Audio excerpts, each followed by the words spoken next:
నమస్తే, welcome to 99 TV time to ask ప్రోగ్రామ్కి స్వాగతం. సీనియర్ జర్నలిస్ట్ సాయికృష్ణ గారితో. సాయికృష్ణ గారు నమస్తే. నమస్తే అండి.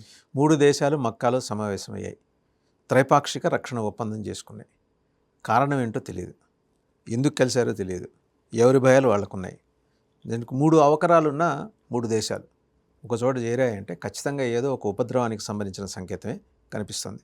కాస్తో కూస్తో కన్సిడరేషన్లోకి తీసుకోదగిన దేశం ఒకటే ఉంది, సౌదీ. మిగిలిన 2కి వాళ్ళ ప్రయోజనాలు, వాళ్ళ స్వార్థ ప్రయోజనాలు వాళ్ళకున్నాయి. పాకిస్తాన్ దగ్గర పైసలు లేవు, టర్కీ దగ్గర అరాచకం ఉంది, సౌదీకేమో అవసరం పడింది. ఎందుకంటే ఇరాన్ ఎటువంటి స్టెప్స్ తీసుకుంటుంది అనే భయంతో వాళ్ళు త్రైపాక్షిక రక్షణ ఒప్పందం చేసుకున్న 24 గంటల వ్యవధిలోనే హూతీల దాడి జరిగింది.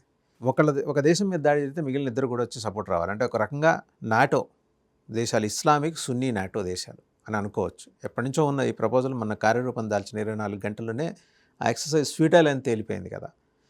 భవిష్యత్తులో నిజంగా వీళ్ళు ఒకళ్ళకొకళ్ళు ఆసరాగా, భరోసాగా నిలబడే సూచన ఏమన్నా కనిపిస్తోందండి? సో వాసు గారు, మీరు ఇందాక అన్నారు యాక్చువల్లీ 3 త్రైపాక్షిక రక్షణ ఒప్పందం అని, 3 దేశాల కూటమి.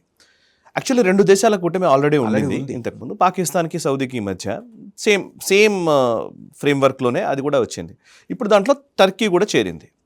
ఈ Turkey and Pakistan, Saudi Arabia 3 దేశాధినేతలు కలిసి ఈ ఒప్పందం మీద సంతకం చేసిన వేదిక మక్కా. సౌదీ రియాద్లో జరగలేదు, ఇది మక్కాలో జరిగింది. సో మక్కా అంటే ఏంటి? ఇస్లాంకి చాలా పవిత్రమైనటువంటి భూమిగా మక్కా అని మనం చెప్తాం. సో మక్కాలో జరిగింది కాబట్టి ఇది ఇస్లామిక్ నేటో తరహా ఒక ఒప్పందము అనేది అందరూ మాట్లాడుతున్నది. ఇస్లామిక్ నేటో తరహా అంటే నేటోకు ఉన్నటువంటి major North Atlantic Treaty Organization, ఇప్పుడు అమెరికా లేదంటే యూరోపియన్ దేశాలు, వీళ్ళకి మధ్య ఉన్నటువంటి కూటమిలో ఒక కీలకమైనటువంటి అంశం ఏంటి అని అంటే కనుక, ఏ దేశం మీద దాడి జరిగినా అన్ని దేశాలు తమపై దాడి జరిగినట్టుగానే భావించి యుద్ధరంగంలోకి దిగాలి. ఇది అన్నిటికంటే ముఖ్యమైనటువంటి ఒక నిర్ణయం. సో నేటో అంటేనే ఇప్పుడు అమెరికా మీద దాడి చేస్తే మిగతా అన్ని దేశాలు కలిసి రావాలి, నేటో కూటమిలో ఉన్న దేశాలన్నీ కావాలి.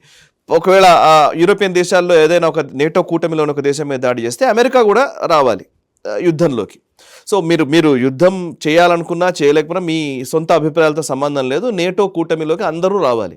కానీ నిజంగా నేటో ఏదైతే అనుకుందో యుద్ధ రంగంలోకి అందరూ రావాలన్నటువంటి ఏ స్ఫూర్తితోటైతే నేటో ఏర్పడిందో ఆ స్ఫూర్తి ఈరోజు ఆల్రెడీ డైల్యూట్ అయిపోయింది. ఫర్ ఎగ్జాంపుల్ మొన్న ఇరాన్ వార్లోనే మనం చూసాం, డొనాల్డ్ ట్రంప్ ఎంత మొత్తుకున్నా ఒక్క నేటోలో ఉన్నటువంటి ఏ దేశము కూడా రాలేదు రంగంలో. శాపనార్థాలు పెట్టాడు, మీరు కావర్డ్స్ అన్నాడు, మీకు అసలు పిరికి పందలు అన్నాడు, ఎన్ని మాట్లాడినా కానీ ఇరాన్ పైన యుద్ధానికి నేటో దేశాల ఎవరు కూడా రాలే. దాన్ని ఏమనొచ్చు అంటే, ఈ నేటో దేశమైనటువంటి అమెరికా అగ్రెషన్ తోటి వీళ్ళు ఫస్ట్ ఇరాన్ మీద దాడి చేశారు. సో ఇరాన్ ప్రతి దాడి చేసినప్పుడు వీళ్ళు ఖచ్చితంగా రావాలి కదా. ఈవెన్ దీంట్లో ఫాల్స్ ఫ్లాగ్ ఆపరేషన్స్ కూడా జరిగాయి. ఫర్ ఎగ్జాంపుల్ సైప్రస్ మీద ఒక అటాక్ జరిగింది, టర్కీ మీద ఒక అటాక్ జరిగింది. సైప్రస్లో యూకే బేస్లు ఉంటాయి, మిలిటరీ బేస్లు ఉంటాయి. సో యూకే మీద దాడి జరిగినట్టే, అది ఇరానే దాడి చేసింది అన్నట్టుగా. టర్కీ మీద కొన్ని డ్రోన్స్ తోటి కొట్టారు, అండ్ యుఎస్ మిలిటరీ బేసెస్ మీద ఆల్రెడీ కొడుతూనే ఉన్నారు ఇరాన్. బట్ అయినప్పటికీ కూడా, అంటే ఫాల్స్ ఫ్లాగ్ ఆపరేషన్ నిజంగానే ఇరాన్ దాడి చేసిందా తర్వాత కానీ ఇరాన్ టర్కీ మీద దాడి చేయలేదని చెప్పేసి ఇరాన్ ప్రకటించినప్పటికీ ఫాల్స్ ఫ్లాగ్ ఆపరేషన్ అని మనకు తెలుసు. ఫాల్స్ ఫ్లాగ్ అంటే ఏంటి? వీళ్ళందరినీ రంగంలోకి దింపాలనంటే వీళ్ళ మీద దాడి జరగాలి.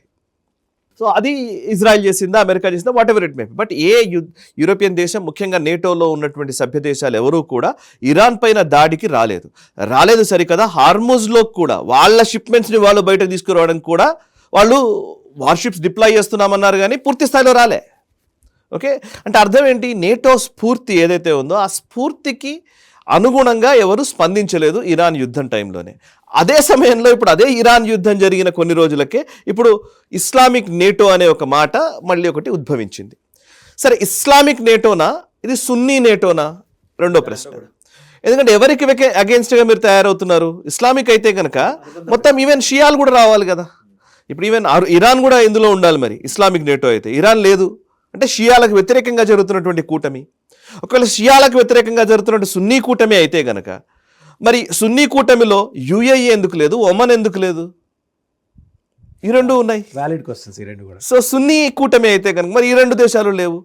యుఏఈ భారతదేశంతో ఒప్పందాలు చేసుకుంటోంది, ఒమన్ భారతదేశంతో ఒప్పందాలు చేసుకుంటోంది. సౌదీతో మనకి ట్రేడ్ కూడా ఉంది కదా సార్. ఎస్. ఇంకొకటి, సరే పోనీ ఇవన్నీ కాదు, అసలు ఇస్లామిక్ కాదు, సున్నీ కాదు, ఇది ఎవరికో అగేన్స్ట్గా కూటమి అనుకుంటే కనుక, ఇదివరకు అంతా కూడా గల్ఫ్ దేశాలందరికీ కూడా కామన్ శత్రువు, ఉమ్మడి శత్రువు ఎవరు అని అంటే కనుక ఇజ్రాయెల్ ఉండేది. పోనీ ఇజ్రాయెల్కి అగేన్స్ట్గా కొట్లాడుతున్నారా వెళ్ళు అని అంటే కనుక, ఇజ్రాయెల్కి అగేన్స్ట్గా కొట్లాడే పరిస్థితి, మేమందరం కలిసి ఇజ్రాయెల్కి వ్యతిరేకంగా పోరాడతాము, ఇజ్రాయెల్కి వ్యతిరేకంగా ఈ కూటమి ఏర్పడింది అనుకున్నా, ఇంకోవైపు యుఏఈ ఇజ్రాయెల్ మధ్య చాలా మంచి ఒప్పందాలు ఉన్నాయి. వాళ్ళు ఐరన్ డోమ్ ఇచ్చారు కదండి, ఐరన్ డోమ్ ఇచ్చారు యుఏఈకి. సో ఇప్పుడు ఇంకో కాన్ఫ్లిక్ట్ ఉంది దీనిలో, దీని పక్కన పెడితే ఎవరైతే రెండు శత్రువు మిత్రుడు అని అంటారు, రైట్, అది అందరికీ తెలిసిన విషయం. ఇప్పుడు లైక్ ఫర్ ఎగ్జాంపుల్ ఇప్పుడు ఈ పర్టికులర్ ఇన్సిడెంట్లోనే చూద్దాం. ఇరాన్ ఒకవైపు ఉంది, ఇరాన్ ఇజ్రాయెల్ రెండి మధ్య యుద్ధం జరుగుతోంది. ఇరాన్కి ఇజ్రాయెల్కి అసలు పడదు. ఇప్పుడు ఈ ఇస్లామిక్ దేశాలు ఇరాన్ వైపు లేవు. ఇరాన్ ఇప్పుడు ఈ సౌదీ మీద, లేకపోతే హౌతీలు నిన్ననే దాడి చేశారు. హౌతీలు వన్ డే కరెక్ట్గా అక్కడ ఈ మక్కాలో ఒప్పందం జరిగినటువంటి కొన్ని గంటల వ్యవధిలోనే హౌతీలు సౌదీలోని ముఖ్యమైనటువంటి ఆయిల్ రిఫైనరీ, ఆరామ్కోకి సంబంధించినటువంటి రిఫైనరీ మీద దాడి చేశారు, కొట్టారు. సో హౌతీలకి పక్కన ఉన్నటువంటి యెమెన్లోని హౌతీలకి సౌదీకి కొట్లాట నడుస్తుంది. యెమెన్లో ఉన్నటువంటి హౌతీలకి ఇరాన్ సపోర్ట్ చేస్తోంది. సో ఇరాన్కి ఇజ్రాయెల్కి పడదు, పోనీ ఇజ్రాయెల్కి సౌదీకి పడదు, లేదా టర్కీకి పాకిస్తాన్కి పడదు. సో కిచిడి లాగా ఉందన్నమాట. ఎవరికి శత్రువు, ఎవరి మీద ఎవరు దాడి చేస్తున్నారు, ఎవరికి అగేన్స్ట్గా ఎవరు కూటమి ఏర్పాటు చేస్తున్నారు, కన్ఫ్యూజన్. ఇంకో గొడవ ఏంటంటే, ఇప్పుడు ఇరాన్కి వ్యతిరేకంగానే ఈ కూటమి ఫామ్ అయింది అనుకుంటే, అనుకుందాం, ఇరాన్కి వ్యతిరేకంగానే కూటమి ఫామ్ అయింది అనుకుందాం. లైక్ పాకిస్తాన్ కానీ ఇప్పుడు సౌదీ అరేబియా మీద అటాక్ చేశారండి, ఇరాన్ అటాక్ చేసింది. ఇరాన్ అటాక్ చేస్తే సరే హౌతీలు అటాక్ చేశారు. ఇప్పుడు పాకిస్తాన్ టర్కీ రెండు హౌతీల మీద దాడి చేస్తాయా? హౌతీలకు డబ్బు ఇస్తున్నది ఎవరు? ఇరాన్. ఇరాన్కి మిజైల్స్ డబ్బులు ఇస్తున్నది ఎవరు? చైనా. ఎవరికి ఇస్తోంది? పాకిస్తాన్కి ఇస్తోంది. సో ఎవరికి అగేన్స్ట్గా మీరు కొట్లాడతారు?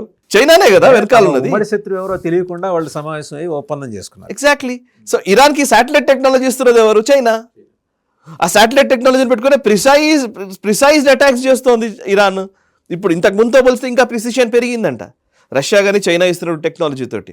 సో మొన్న మిలిటరీ బేస్ల మీద, యుఎస్ బేస్ మీద దాడి చేస్తే 4 చచ్చిపోయారు యుఎస్ సైనికులు. సో అంటే వాళ్ళు ప్రిసిషన్తో కొడుతున్నారు. దానికి టెక్నాలజీ ఇస్తున్నది చైనా, అదే టెక్నాలజీ పాకిస్తాన్కి ఇస్తోంది. ఆ పాకిస్తాన్ భారత్కి వ్యతిరేకంగా వాడుతోంది, మళ్ళీ అదే పాకిస్తాన్ ఇరాన్కి వ్యతిరేకంగా వాడుతుందా?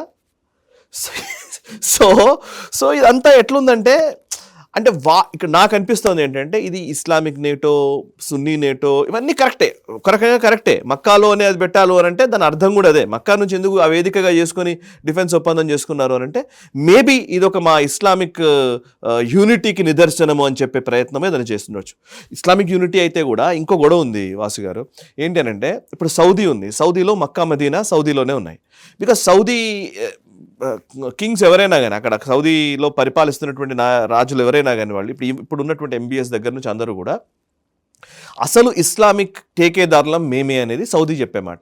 మిగతా ఏ దేశాల్లోని ముస్లిమ్స్ని కూడా వాళ్ళు ఒరిజినల్ ముస్లిమ్స్గా చూడవాడు. ఒప్పుకోడుగా టర్కీ వాడు, నేను ఖలీఫా అంటాడు కదా. వీళ్ళు అందుకే చెప్తున్నాను నేను. ఫస్ట్ సౌదీ ఏమో మా దగ్గరే మక్కా మదీనా ఉంది, మేము చాలా ప్యూర్, మేము చాలా ఇంపార్టెంట్ అని వీళ్ళు చెప్తారు. ఈవెన్ పాకిస్తాన్కి సంబంధించిన వాళ్ళు వచ్చి అక్కడ బెగ్గర్స్ అడుక్కునే వాళ్ళు వీళ్ళు ఉంటే వాళ్ళందరినీ తరిమేశారు. మీరు ఇక్కడ మా ప్రెమిసెస్ని కలుషితం చేస్తున్నారో వాళ్ళని తరిమేశారు సౌదీనే. ఇప్పుడు అదే పాకిస్తాన్తో ఒప్పందం చేసుకుంది. ఇంకోవైపు సౌదీ మేమే ఇస్లాంకి టేకేదారులం అంటారు. ఇటు టర్కీ మీరు ఇందాకన్నా ఎర్డోగాన్ నేనే ఖలీఫ్ని అంటాడు. నిజంగా ఇస్లామిక్ టేకేదారులు ఎవరు? టర్కీయా సౌదీయా తేల్చుకోవాలి వాళ్ళిద్దరే. ఇద్దరు కలిసి కూటమి అంటున్నారు. మళ్ళీ అందులో ఇప్పుడు ఈ అసీం మునీర్ లాంటి వాళ్ళు, లేకపోతే ఖాజా ఆసిఫ్లు, లేకపోతే ఇప్పుడు నిన్ననే ఏదో ఒక వాళ్ళ DGISPR ఉన్నాడు కదా, ఆడు స్టేట్మెంట్ ఇచ్చాడు ఒకటి. ఏంటి అని అంటే కనుక చాలా ఆశ్చర్యం, ఇది చాలా నవ్వు తెప్పించేది అనమాట నిజంగా చెప్పానంటే. Laughable statement. ఏంటి అని అంటే వాడు ఏమంటాడంటే, తాలిబాన్లు ఉన్నారు కదా, ఆఫ్ఘనిస్తాన్ తాలిబాన్లు, అసలు మన ఖురాన్ ప్రకారము కాఫిర్ల సాయం తీసుకోవద్దు అని చెప్పేసి చెప్తోంది. ఖురాన్ చెప్తోంది కాఫిర్ల సాయం తీసుకోవద్దని. కానీ వాళ్ళ ఆఫ్ఘనిస్తాన్ కాఫిర్లకు మాకు ఒకటే DNA ఉంది అని చెప్తున్నారని తాలిబాన్ మంత్రి భారతదేశానికి వచ్చినప్పుడు చెప్పాడు, మన ఇద్దరిది ఒకటే DNA అని. సో వీళ్ళు కాఫిర్ల సాయం తీసుకుంటున్నారు అంటాడు. కాఫిర్ అంటే భారత్ సాయం తీసుకుంటున్నారు అని.